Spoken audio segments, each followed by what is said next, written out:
জামাইয়ের কথা শুনে সুরভি দেবীও অবাক হয়ে গেলেন। ছেলেটা কি তাঁর মাথাটা খারাপ করেই ছাড়বে? অন্যদিকে অয়ন সহজেই সব দোষ স্বীকার করে নিলে সীমাপিসি একটু স্বস্তি অনুভব করলেন। শোনো বৌদি, নিজের কানেই শোনো, আমার মিথ্যে কথা বলার অভ্যাস নেই। এই অপদার্থ অয়ন তো নিজের ভুল মেনে নিয়েছে, তাহলে এবার আমাকে আমার প্রাপ্য বুঝিয়ে দাও। টাকাটা পেয়ে গেলেই আমরা আর কোনো ঝামেলা করব না, চলে যাব এখান থেকে। মা, শুরুটা রতন করেছিল।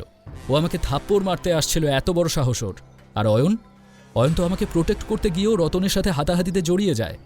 শ্রীমন্তী সীমা দেবীর ওপর খুব রেগে গিয়েছিল, কিন্তু সুরভি দেবী শ্রীমন্তী আর সীমা দেবীকে উপেক্ষা করে সোজা অয়নের দিকে তাকালেন। এই ছেলেকে আচ্ছা করে ধমক দেওয়া জরুরি, কারণ আজ ও রতনকে মেরেছে, কাল অন্য কাউকে মারবে। সীমা দেবীর মতো সকলেই যদি ক্ষতিপূরণ চেয়ে বসে, তাহলে তো মুশকিল। রতনের গায়ে হাত তোলার কি দরকার ছিল তোমার অয়ন? রতনের গায়ে তোমার হাত তোলার কি দরকার ছিল অয়ন? মা, তুমি কিন্তু আমাকে এম্বারেস করছো। চুপ কর শ্রীমন্তী, আমি আর কোনো হেডেক নিতে পারছি না।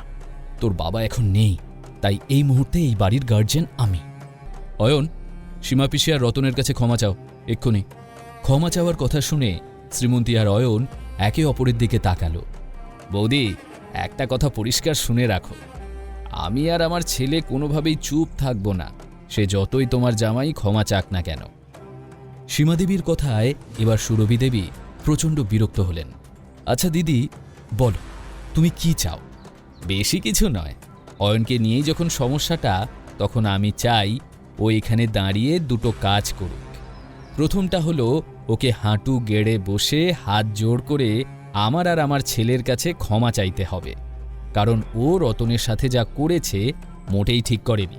আর তারপর ঠিক যেভাবে অয়ন আমার ছেলেকে সপাটে চড় মেরেছিল, সেই একইভাবে আমার ছেলেও ওর গালে কষিয়ে একটা থাপ্পড় মারবে, এখনই, এই মুহূর্তেই। ননদের এই কথা শুনে সুরভি দেবী পর্যন্ত চমকে উঠলেন, কিন্তু অয়ন তীক্ষ্ণ দৃষ্টিতে সীমা দেবীর দিকে তাকিয়ে প্রশ্ন করল, আর একটা কি, মানে আপনার দ্বিতীয় দাবিটা কি? অয়নের কথা শুনে সীমা দেবীর চোখ লোভে চকচক করে উঠল। আর একটা, তোমার এই হাওয়ায় গাড়ি চালানোর জন্য আমাকে আর আমার ছেলেকে অনেক ভোগান্তি পোহাতে হয়েছে, তার ক্ষতিপূরণ হিসেবে বেশি না, ওই 25 লাখ টাকা চাই আমরা। তোমাদের তো অ্যাটেম্প টু মার্ডার কেসে পুলিশে দেওয়া উচিত ছিল, শুধু আত্মীয় বলে ছেড়ে দিলাম, আর তার বদলে সামান্য ক্ষতিপূরণ চেয়ে নিচ্ছি। তোমরা যেভাবে প্রাণে মারতে চেয়েছো আমায়, তার বিনিময়ে 25 লাখ টাকাটা খুবই কম। অয়নের কাছে এই পুরো পরিস্থিতিটা একটা কমেডি শো ছাড়া আর কিছুই মনে হচ্ছিল না, কিন্তু সুরভি দেবীর ননদের এমন দাবি শুনে মাথা ঘুরে গেল। কি বলছো দিদি? অসম্ভব, আমি তোমাকে 50,000-এর বেশি দিতে পারবো না। 25 লাখ টাকা তো দূরের কথা। 50,000 টাকা শোনা মাত্রই সীমা দেবীর মুখে রাগ ফুটে উঠল। আচ্ছা বৌদি, তোমার কি আমাদের দেখে ভিখারি মনে হয়? তুমি কি যেমন তেমনভাবে আমাদের এড়িয়ে যেতে চাইছো? সুরভি সীমাদেবীকে খুব ভালো করে চিনতেন। একবার যখন মহিলা টাকার গল্প ফেঁদেছে, তখন কোনোভাবেই যে তা হাতছাড়া করবে না, সেটা খুব ভালো করেই জানা ছিল সুরভি দেবীর। দেখো দিদি, আজ তোমার আর তোমার ছেলের যে ক্ষতিটা হয়েছে, পয়সা দিয়ে তার ক্ষতিপূরণ করা কখনোই সম্ভব হবে না। সত্যি বলতে, অয়নের জন্য যখন তোমার ছেলের এমন অবস্থা, তখন হিসাবটা তোমাদের অয়নের সাথেই বুঝে নেওয়া দরকার। আমার তাতে কোনো সমস্যা নেই। অয়নের প্রবলেমের সাথে মল্লিক পরিবারের কোনো সম্পর্ক নেই। আমি ভাবলাম অয়ন দোষটা নিজের ঘাড়ে নিলে হয়তো মা ওর প্রতি নরম হবে, ওকে ভুল বোঝা বন্ধ করবে, কিন্তু না, মা আসলে ওকে সহ্যই করতে পারে না। প্রতি মুহূর্তে ওকে ঘৃণা করে, ভুল বোঝে। আর অয়ন, ও সব সময় আমাকে, বাবাকে, আমাদের সবাইকে নিজের লোক, নিজের পরিবারের লোক ভেবে এসেছে, আর মা সব সময় ওকে ঘৃণা করে এসেছে। অয়ন কিন্তু প্রথমেই আন্দাজ করেছিল যে সুরভি দেবী ঠিক কী বলতে পারেন, তাই ওর তেমন একটা রিয়াকশন হলো না। দেখো বৌদি, এই খিচুড়িটা যখন তোমার জামাই পাকিয়েছে, তখন ঠিক করার দায়িত্ব তোমাদেরই। আমি তোমাকে শেষবারের মতো জিজ্ঞেস করছি, আমার 25 লাখ টাকাটা কখন পাচ্ছি আমি? ভালো করে ভেবে চিনতে জবাব দাও কিন্তু। সীমা দেবীর কথাগুলো সুরভি দেবীর একটু অদ্ভুত লাগলো, কিন্তু তিনি এতটাও দুর্বল ছিলেন না যে হুট করে সীমা দেবীর চাপে পড়ে ওনার কথায় রাজি হয়ে যাবেন। তাই সুরভি দেবীও পরিষ্কার বলে দিলেন, এরকম অপদার্থ একটা ছেলেকে আমি আমার জামাই হিসেবে মানি না, আর ভবিষ্যতেও মানব না। আর হ্যাঁ দিদি, তোমার আর অয়নের মধ্যে কি হয়েছে সেসবের মধ্যে জড়ানোর কোনো ইচ্ছেও আমার নেই। ঠিক আছে, কোনো সমস্যা নেই বৌদি। ও হ্যাঁ, তবে একটা কথা বলার ছিল তোমাকে। আসলে কয়েকদিন আগে একজনের সঙ্গে আমার দেখা হয়েছিল। কি যেন নামটা, তার সারনেমটা ছিল সেনগুপ্ত।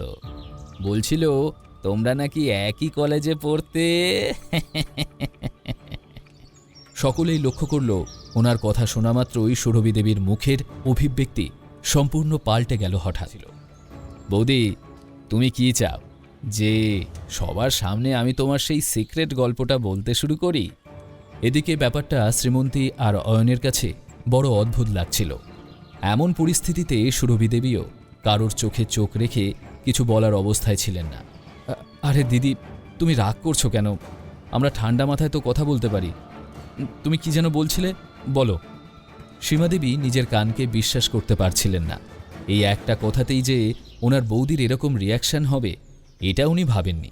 দেখো বৌদি, কথা তখনই এগোবে যখন তুমি কোনো ঝামেলা না করে 25 লাখ টাকাটা আমার হাতে তুলে দেবে। এইবার সুরভি দেবীর সীমার কথা শোনা ছাড়া আর কোনো উপায় ছিল না। ঠিক আছে, একবারে তো সম্ভব হবে না, তবে অয়ন আস্তে আস্তে তোমাকে 25 লাখ টাকা দিয়ে দেবে। এই কথা শুনে অয়ন আর শ্রীমন্তীর মুখে অন্ধকার নেমে এলো। কে এই সেনগুপ্ত, যার নাম শুনতেই মা এত ঘাবড়ে গেলেন? আমি যতদূর জানি মিসেস সুরভি মল্লিক কখনো কারো কাছে হার মানেন না। তার মানে এটা স্পষ্ট যে এই ম্যাটারটা বেশ সিরিয়াস। সীমার ঠোঁটে একটা বিজয়ের হাসি ছড়িয়ে গেল। তিনি মনে মনে ভেবে নিলেন, এরপর থেকে এই টপিকটা তুলে সুরভি বৌদির থেকে মোটা টাকা বের করা যেতে পারে। তাহলে এই কথাই ফাইনাল হলো, আমি যেন 25 লাখ পেয়ে যাই। এবার হলো ক্ষমা চাওয়ার পালা। এই যে অয়ন, আমার আর আমার ছেলের কাছে ক্ষমা চাও ঝটপট। আমার হাতে একদম সময় নেই। আর হ্যাঁ, হাঁটু গেড়ে বসে হাত জোড় করে ক্ষমা চাইবে আমার কাছে। অয়ন, তুমি শুনতে পাচ্ছ না? সীমা পিসি আর রতনের কাছে ক্ষমা চাও এক্ষুনি।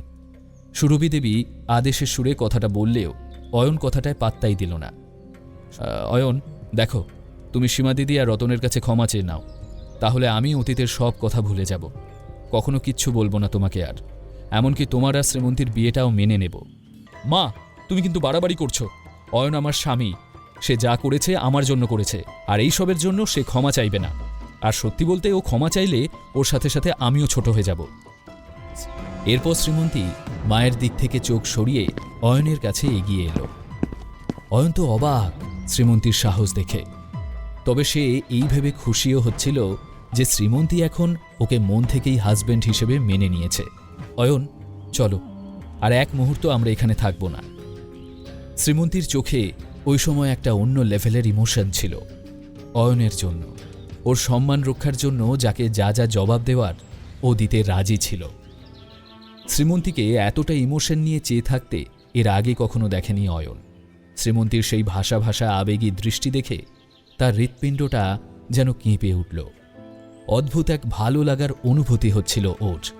অয়ন আর শ্রীমন্তী যখন একে অপরের দৃষ্টির মাঝে হারিয়ে গেছিল, তখন সীমাদেবী নিচু গলায় রতনকে বললেন, রতন, এই মেয়েটা কি পাগল হয়ে গেছে? একটা অপদার্থ কুলাঙ্গার ছেলের জন্য সকলের সাথে লড়াই করে চলেছে সেই থেকে, এমনকি এই ছেলেটার জন্য বাড়ি ছাড়তেও রাজি হয়ে গেল।